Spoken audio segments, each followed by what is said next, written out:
ঐক্যবদ্ধ বাংলাদেশ, আমরাই বাংলাদেশ।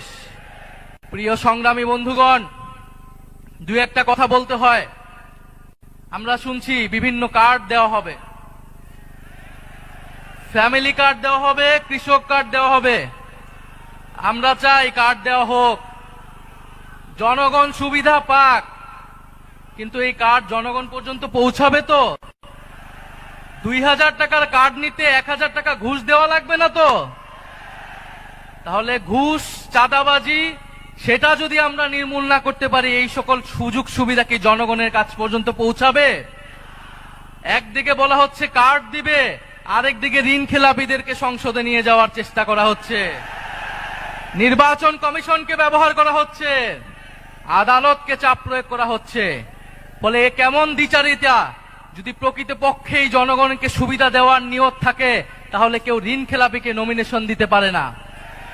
যারা ঋণ পরিশোধ করে নাই, তারা সংসদে গেলে আপনার মনে হয় তারা ঋণ পরিশোধ করবে? আর এরা আবারও ঋণ নিবে, এরা আবারও টাকা লুট করবে, এরা আবারও টাকা পাচার করবে বিদেশে। আমরা তো এই বাংলাদেশ চাই নাই। আমরা তো সেই লুটেরাদের বিরুদ্ধেই গণ অভ্যুত্থান করেছি।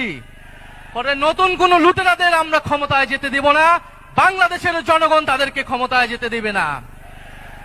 সংগ্রামী বন্ধুগণ, বলা হচ্ছে বস্তিবাসীকে ফ্ল্যাট দেওয়া হবে। বস্তিবাসী ফ্ল্যাট চায় নাই আমাদের কাছে, আপনাদের কাছে। বস্তিবাসী চায় নিরাপদ জীবনের নিশ্চয়তা। বস্তিবাসী চায় মর্যাদাপূর্ণ কর্মসংস্থান। বস্তিবাসীকে ঢাকা শহরে আজ পর্যন্ত যারা ফ্ল্যাট দেওয়ার অঙ্গীকার করেছে, তারা বস্তি উচ্ছেদের পরিকল্পনা করেছে। তারা বস্তিতে আগুন লাগিয়েছে, বলা হয়েছে আপনাদেরকে ফ্ল্যাট দিব, আপনারা বস্তি থেকে উচ্ছেদ হন। আমরা, আল্লাহ না করুক, হয়তো এই ধরনের কোনো প্ল্যান নাই। জান্নাতের মালিক আল্লাহ, অবশ্যই মহান সৃষ্টিকর্তা, আর ভোটের মালিক জনগণ। ভোটের মালিক নাগরিক, দেশের মানুষ বুঝে গেছে, বুঝে যাবে আরো দ্রুতই যে কারা নির্বাচনের আগে প্রতারণা করছে, কারা দেশের মানুষকে ঠকাচ্ছে, কারা সংস্কারের বিরুদ্ধে অবস্থান নিচ্ছে।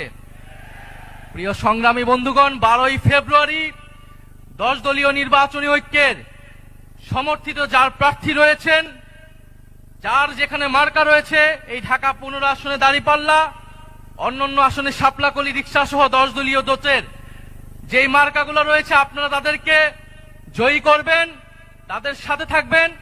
আমরা ঐক্যবদ্ধভাবে বৈষম্যের বিরুদ্ধে, দুর্নীতির বিরুদ্ধে আর ইনসাফের পক্ষে আমরা নতুন বাংলাদেশ গড়ে তুলব।